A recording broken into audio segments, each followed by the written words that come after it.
Hello and welcome to Blue Army TV. I'm sitting here at Carlisle. I've drawn 0-0 at home against Colchester United. In a game that Gabriel Breeze pretty much saved us in. Look, there's a lot of positivity around today. I mean, I understand that coming from the point of view of we're so desperate for a bit of positivity, but what I will say is if it weren't for possibly some of the best saves I've ever seen for Breeze, people talk about that one at the end, but there was also a very, very good save from close range in the first half as well. If it weren't for two very, very good Gabriel Breeze saves, we'd be talking about another 2-0 defeat. But I admit there are positives. I think there was some strange decisions for me. I like Mark Hughes on the sidelines, I will say that. He just gives so much more energy than Mike Williamson ever did. And he just seems like the right man. I think he's kind of connecting with the fans a lot better than what Williamson did, and I do like him. What I will say is it was very, very odd to have Harris as a left wing back and Cameron Harper as a right wing back. Surely just naturally you would swap them two. And it's okay if you're wanting to play inverted wing backs, but not once really did they ever really cut inside. It was a really odd decision for me because the initial substitution came when Williams, who was having a dreadful game, by the way, my God, he really doesn't suit a back four. He's just completely defensively inept. He got injured, and so Cameron Harper had to come on as a makeshift right back,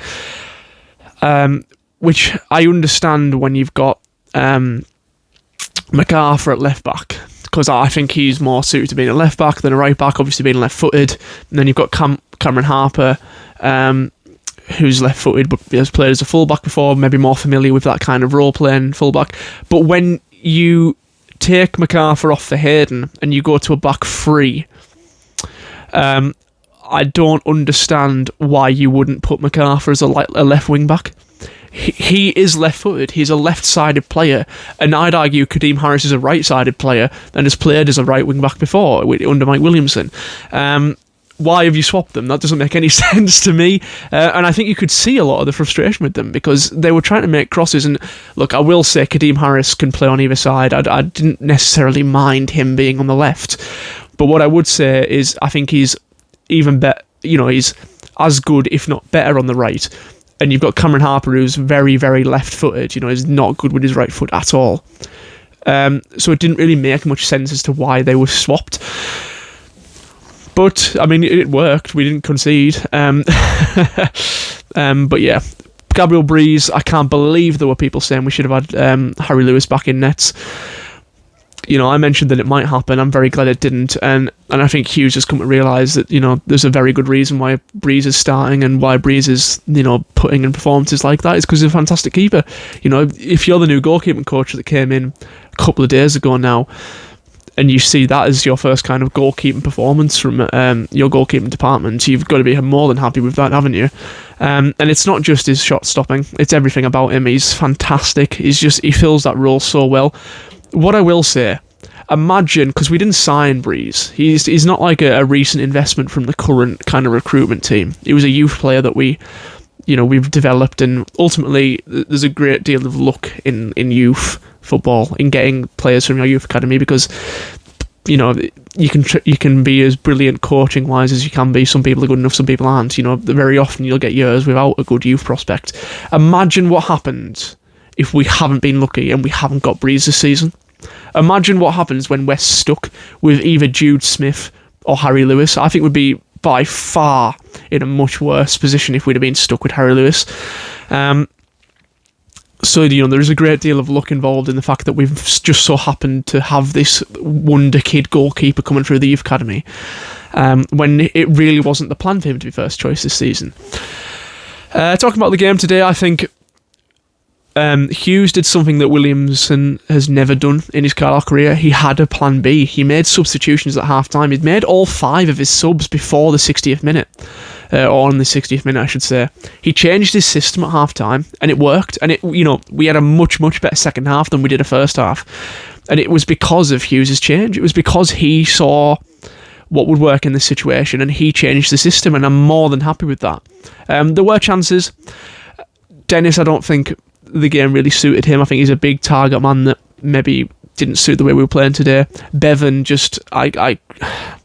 odd with him because he's got a bit of pace, but that's about it. He really didn't fill me with much confidence at all. And that's it. It drives me mental that Luke Armstrong's in Scotland. Like, I understand from the point of view of Williamson didn't like him, but if you're going to sack him a few days later, why on earth has he been sent out on loan? He's our most experienced striker by a long shot, and he belongs to the club on a long-term contract. Why on earth is he playing in Scotland while we've got Bevan playing for us? It makes absolutely no sense whatsoever. Obviously, I don't think it would be fair to recall him now, but because you damage your relationship with Motherwell, whatever relationship is there, and also Luke Armstrong, I don't think he'd want to come back into this mess. Charlie Wyke's on the road to recovery, not anytime soon, but what I'm saying is the options we've got there are Hugill, Dennis, Sedwin Scott and Bevan, who are, none of them have a really good goal scoring record as of late. Bevan, I think he's only really scored one in senior football. Sedwin Scott, 1 in 2 years. Or 2 in 2 years, I should say, with his goal against Salford. Not Salford, who was it? Who did we play? Fleetwood, that was it. And then you've got Bevan, who's never had, what was it? It's the Scottish Cup. He scored a good goal in before he went to Burnley and just kind of rotted in there under 21s. Then you've got Dennis, who failed last year at a National League level. And then you've got Hugill, who is probably our most proven goal scoring threat, and he's 20, has 6 senior goals to his name. You've got to blame the recruitment a little bit there when we've got about 1 million midfielders and when we should have been strengthening strikers, which we tried to do, but I just don't think we spent the money where we should have.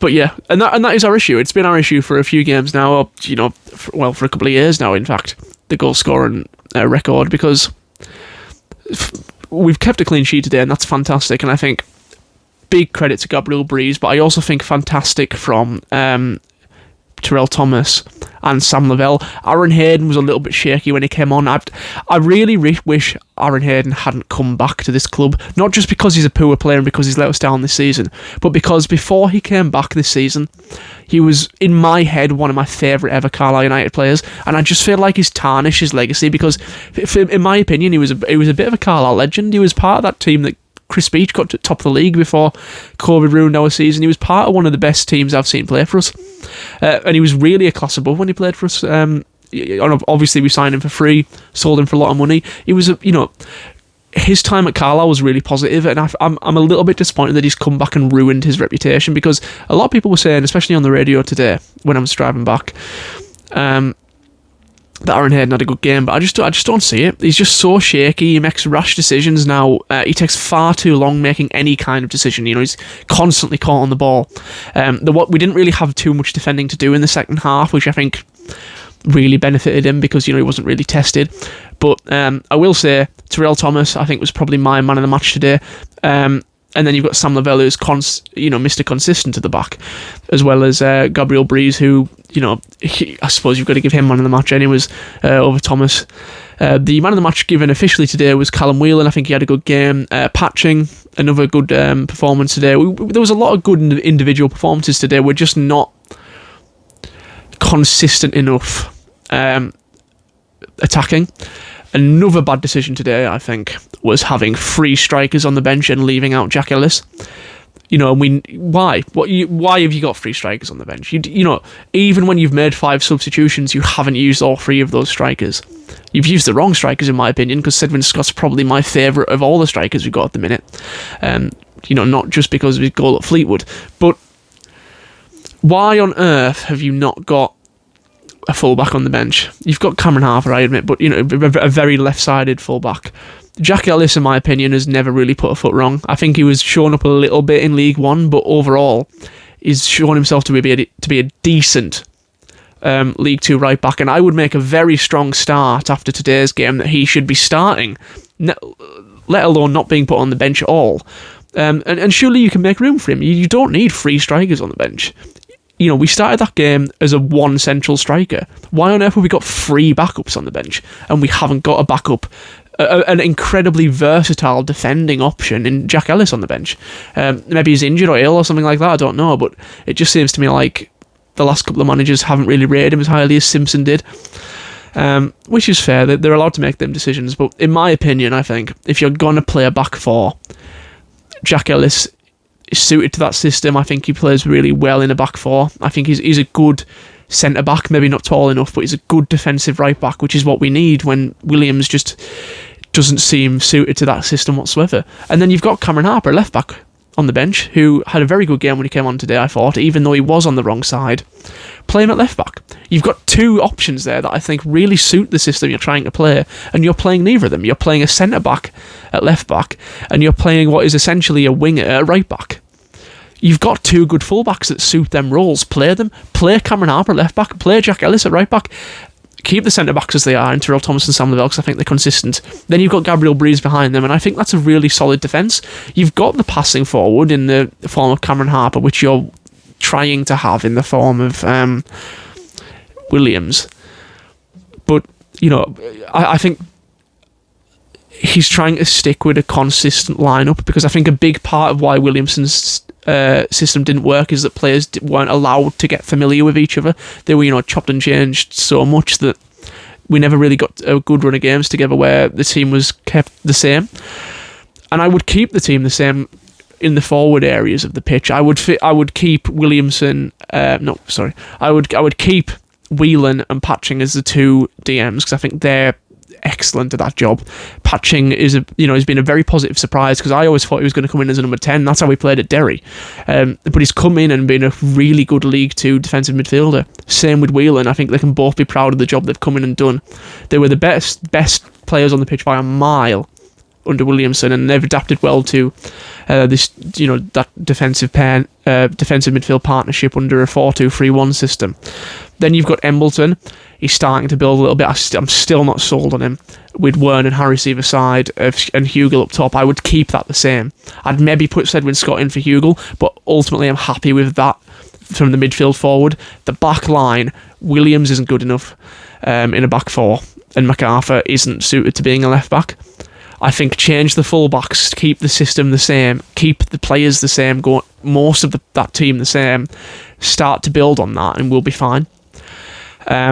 Ultimately, look, I think today, I said last week that we need to stop talking about performances and we need to focus on results. We haven't got beat today. We've looked good in parts, largely saved by our goalkeeper, to be honest, but we've looked good in part. We had some good attacking play, even if the finish wasn't the final pass, the final finish wasn't there. And look, at the end of the day, their keeper made a lot of good saves as well. I think that two goalkeepers had good performances today, and it was probably a just result, 0-0.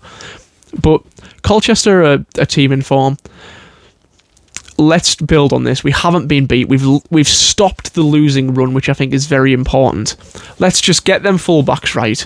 Go into the next game against a very out of form Gillingham, and let's try and win. Let's just go in there with the mentality that we need to win that game, because we do. Because we're 6 points off safety now. Tranmere got a semi-late equaliser and Morecambe won. So, we've got two teams we've got to get in front of now. We're 4 points behind Morecambe. We're 6 points from safety away from Tranmere. We need to start winning games, and that needs to be the priority now.